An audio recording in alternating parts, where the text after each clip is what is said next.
Salut Batman. Bonjour. Ça va bien? Oui, T'as déjà entendu parler, toi, du vrai débat? oui, bien sûr.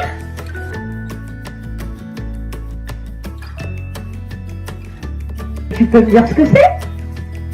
Et ben en fait, c'est des gens qui peuvent voter oui ou non. Ils déposent des revendications? Oui,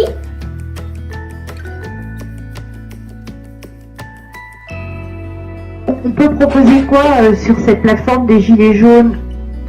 et ben on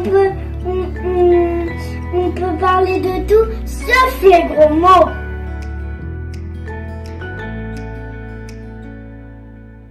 S'il en a un qui parle des gros mots, et ben je l'ai à l'œil, hein.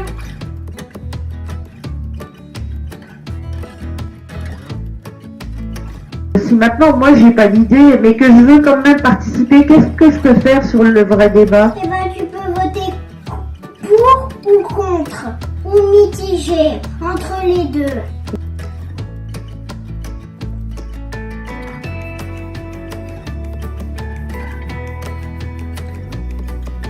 C'est une plateforme de Gilets jaunes, mais alors ça veut dire qu'il n'y a que les Gilets jaunes qui peuvent voter et participer? Non, là tout le monde qui peut participer. C'est pour tous ceux qui sont en France. Et comment ça fonctionne? On est obligé de donner son nom. Non, c'est pas obligé. Tu peux t'appeler comme moi, Batman. Je peux encore participer? Non. Quoi? C'est déjà fini? Mais ça a duré combien de temps? Ah bah beaucoup de jours, hein. Un mois.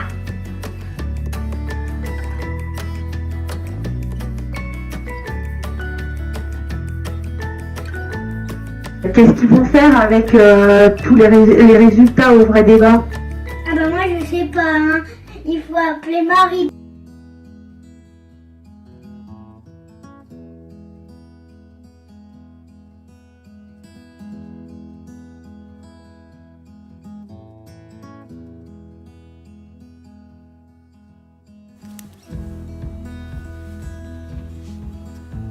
Ah. Allô? Marie, Oui, salut Kappa, ça va? ça va et toi? Ça va. Dis, je viens de parler avec Batman, tu le connais, hein. Il m'a parlé du vrai débat parce que j'ai entendu parler de ça et en fait, tu connais toi le vrai débat? Oui, c'est la plateforme citoyenne où on peut tous poser nos propositions, c'est ça? Oui, c'est ça. Qu'est-ce qu'on fait avec les résultats?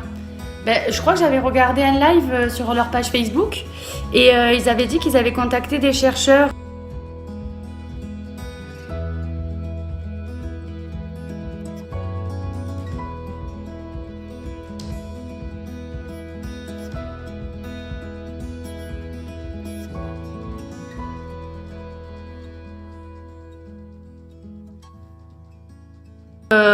Il y avait je crois le CNRS, un laboratoire à Toulouse qui s'appelle l'EURAS.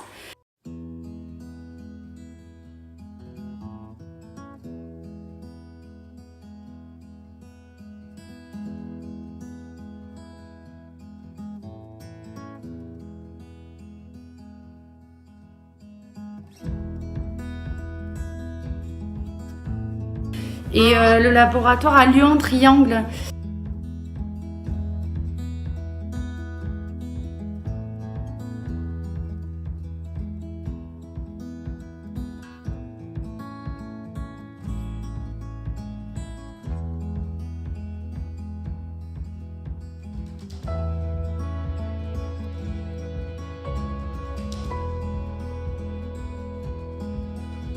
Ils avaient analysé les données et ils vont faire comme un classement par rapport aux mots qui ont été mis les plus fréquents, par rapport aux votes les plus nombreux, une analyse de tout ce qui a été fait pour qu'on sache ce que les citoyens veulent, quoi. Comment est-ce qu'on peut être sûr qu'ils vont pas être modifiés les résultats? Ah ben c'est simple, vu qu'il y a 3 laboratoires différents, ils vont chacun mener leur analyse et ils peuvent pas du tout modifier les données qui ont été postées sur la plateforme. Ils se sont engagés à rendre les propos fidèles, c'est-à-dire qu'ils vont faire aucune modification de propos qu'on a postés. Par exemple, moi j'ai mis le RIC en toute matière, ben, ils ressortiront le RIC en toute matière si ma proposition a été assez votée, quoi. Ah Ah, d'accord. Et donc, ils pourront comparer leur synthèse même. Oui, oui, oui.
Comme c'est totalement libre, j'imagine qu'il va y avoir plein de doublons. Comment ça va se passer pour les doublons?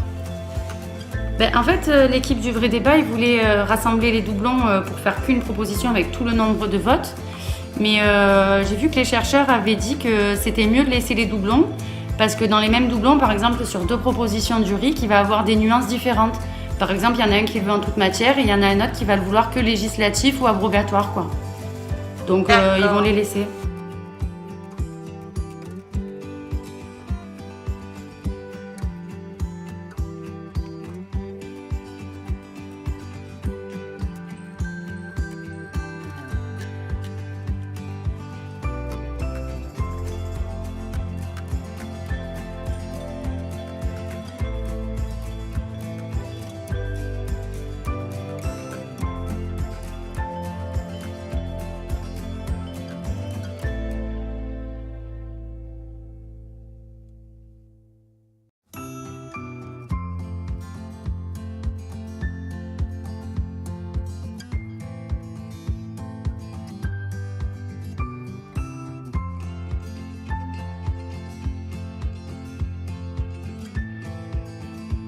C'est malin, hein? Oui, c'est malin. Mais alors après, qu'est-ce qu'ils vont faire avec les synthèses? Ils vont faire une étude ou ils vont faire quoi avec ça? Bah après, ça va permettre que les citoyens participent à des assemblées pour qu'on puisse réfléchir aux sujets qui nous tiennent à cœur et comme ça, au moins, on pourra ensuite après avancer et proposer des éléments législatifs et avancer en ayant des solutions concrètes. Ah, d'accord. Et tu sais qui s'occupe, toi, de cette partie-là? Alors c'est un monsieur là en Bretagne, il s'appelle Eric, je crois. Oui, Eric et Mathilde.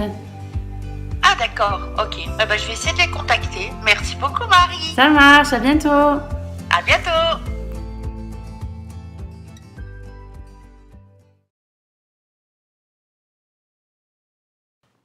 Bon, voilà. Bon, bah, non, oui, Tu fais semblant de parler, t'es ridicule. On attend que Kappa appelle. ah, c'est bah pas oui, la c'est peine. vrai, on attend Voilà. qu'elle peut appeler, bah oui. Elle nous avait dit qu'elle appelait à quelle heure? Dans 2 secondes. Ah, dans 2 secondes, bah alors qu'est-ce Voilà. qu'elle fait? Salut Kappa! Ah, salut Kappa! Ah, comment ça va? Ah, et toi, ça va? Ça va bien. Voilà, je vous appelle pour savoir qu'est-ce que vous faites avec les synthèses des chercheurs quand vous les recevez. Bah vas-y, je t'en prie. Avec les synthèses on les lit. Hein, ça, c'est logique. Et on cherche ce qui peut nous servir à fabriquer des outils citoyens pour aider à la décision. Et qu'est-ce que c'est un outil citoyen pour vous? Eh bien, c'est comme une binette ou une serpe ou une fourche, ça dépend. Et c'est selon l'usage que l'on veut en faire et ce que l'on veut obtenir avec. Donc par exemple, si tu veux discuter avec des gens d'un sujet précis, il faut s'assembler.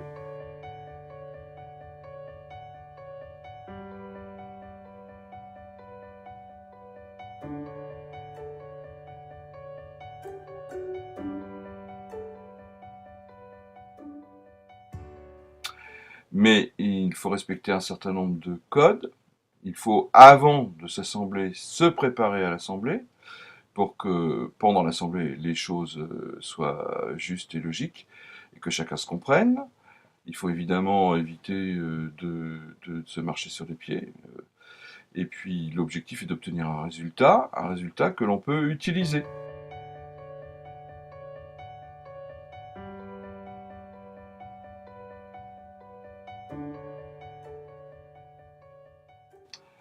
Donc par exemple, si tu décidais je ne sais pas moi, dans une commune, n'importe laquelle, hein, de passer à une collectivité d'intérêt en matière d'énergie, eh bien, il faudrait en débattre, et puis consulter des experts, et puis faire des devis, et puis ensuite prendre une décision collective pour savoir si on s'émancipe de l'EDF ou pas.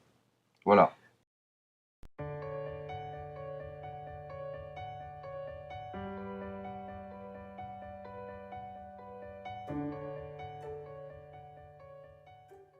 Alors, concrètement, ce qu'on a prévu, Kappa, en fait, c'est de prendre dans la synthèse, en fait, les thèmes qui auront été les plus plébiscités. Et ça, Tu m'arrêtes si je me trompe. non. Et avec ces thèmes les plus plébiscités de la plateforme du vrai débat, on organise des assemblées citoyennes délibératives. Et donc, alors, ces assemblées, ce sont des assemblées d'une soixantaine de personnes. 48 à 88. 48 à 88. Les gens qui composeront ces assemblées sont des contributeurs du vrai débat, des gens qui auront contribué sur la plateforme du vrai débat. Donc il y aura un appel à participation.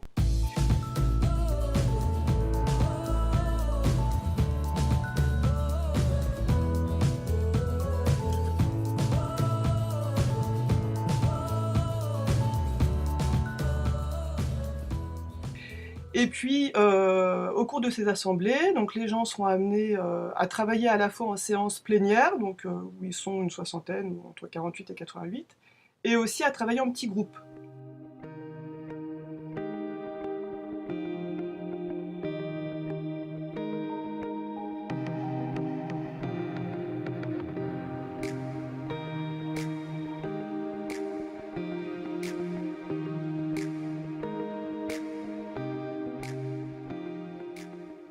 Donc l'idée, c'est qu'à l'issue de ces assemblées, on produise des propositions citoyennes de loi.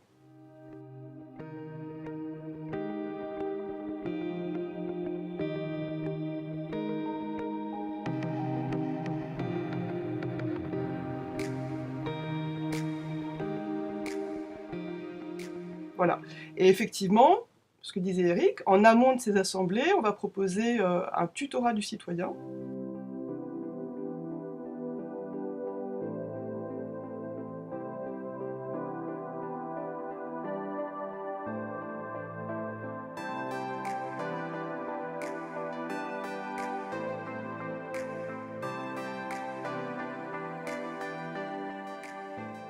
Qui permet aux gens de se préparer, de se rencontrer, concrètement en fait de s'organiser pour des solutions de covoiturage par exemple, pour trouver un hébergement sur place, puisque ce sera des gens, évidemment, on ne va pas demander aux gens de faire 600 km pour aller en assemblée, on va faire en sorte que les gens soient à proximité du lieu de l'assemblée. Donc concrètement s'organiser sur l'aspect pratique, et en même temps, effectivement, de pouvoir se préparer en fait au débat. Et donc dans ce tutorat, il y aura des médiathèques avec tout un tas de ressources, ressources écrites, vidéos, sonores, etc., sur les différents thèmes débattus en assemblée.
Et donc l'objectif évidemment c'est de proposer des contenus contradictoires et qui incitent les gens à débattre, Et à créer des solutions. voilà. En fait, donc vous recevez les synthèses, Mm. vous les étudiez. On en tire les thèmes les plus plébiscités. On regroupe les thèmes, en fait, aussi pour créer des assemblées qui soient consistantes. Et intéressantes pour les personnes qui ont participé. Ah oui, c'est fondamental. C'est ce qu'ils attendent. Ils attendent qu'il y ait une suite, que ce qu'ils nous ont donné, déposé, confié, soit utilisé pour répondre à leurs besoins. C'est Et notre alors, mission. vous En allez fait. faire ça à vous deux? Avec nos petits bras. Non, on fait pas ça à nous deux parce que c'est pas possible. Alors d'abord, on travaille avec toute l'équipe du Vrai Débat. C'est la règle chez nous. On travaille en équipe, on décide tout ensemble. Et puis on s'est adjoint un professionnel de l'Assemblée qui est un chercheur qui travaille à Lyon 2, à l'université Lyon 2, qui s'appelle Guillaume Gourgue et qui participe activement au débat avec nous et il nous fait avancer, progresser très vite, plus vite que prévu en fait. Voilà. Donc c'est vraiment un travail de groupe et puis ça va continuer à être un travail de groupe puisque maintenant il faut Et les vous allez mettre en faire place. ça à un seul endroit? Alors non, ce sera dans 9 villes. Enfin, ce qui est prévu pour le moment, c'est 9 villes différentes. Et donc en fait, à partir de l'appel à participation, on va donc regarder quel est le lieu géographique des gens qui ont répondu à cet appel à participation. Et l'objectif, c'est justement de créer une espèce d'assemblée éclatée qui peut traiter évidemment du même thème, hein, et donc de se rassembler sur différents lieux au même moment, sur une thématique commune ou différente d'ailleurs, et évidemment de décentraliser un petit peu la chose, donc d'avoir une espèce d'assemblée éclatée, décentralisée, qui produit, hein, enfin avec des gens qui sont là pour réfléchir à ces thématiques qui auront été les plus plébiscitées et qui seront là pour produire des propositions citoyennes de loi. Alors ça c'est l'objectif initial. Il a été complété. En fait, notre objectif c'est tout de même de créer 27 assemblées au début. Il n'est pas question de s'arrêter. Ensuite, on continue. Et puis, ça c'est notre objectif personnel. Mais il y a plein d'autres personnes qui ont cherché à savoir ce que les Gilets jaunes voulaient en France et qui vont utiliser la technique du vrai débat pour faire les assemblées. Donc, en fait, aujourd'hui, on ne sait pas combien on en fera.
Donc ça veut dire qu'il va y avoir toutes sortes d'assemblées avec toutes sortes de participants, les participants qui ont travaillé sur la plateforme, des participants extérieurs, et les personnes qui voudraient participer mais qui n'ont pas été sur la plateforme, elles peuvent participer à ce projet? Alors oui, elles peuvent. On a prévu une autre entrée, une inscription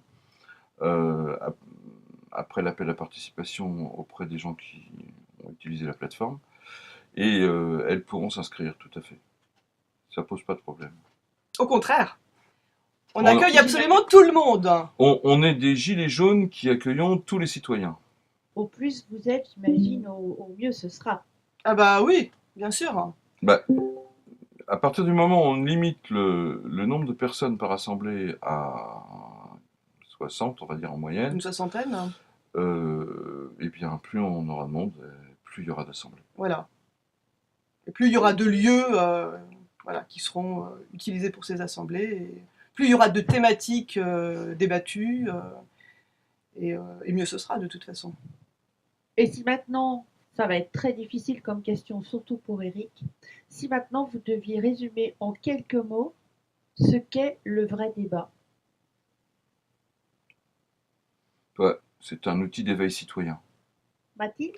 Le vrai débat, c'est une formidable chance pour tout le monde, parce que c'est les contributeurs et encore aujourd'hui les gens qui vont participer peuvent reprendre en main, on peut dire, leur citoyenneté et peuvent, d'une certaine façon, reconquérir leur conscience citoyenne.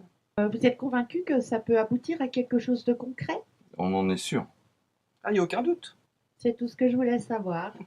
Merci À Kappa. bientôt Mathilde, à bientôt. À Eric. bientôt. À bientôt, Avec Kappa. plaisir. Au revoir. Bisous. Bisous bisous. Bisous.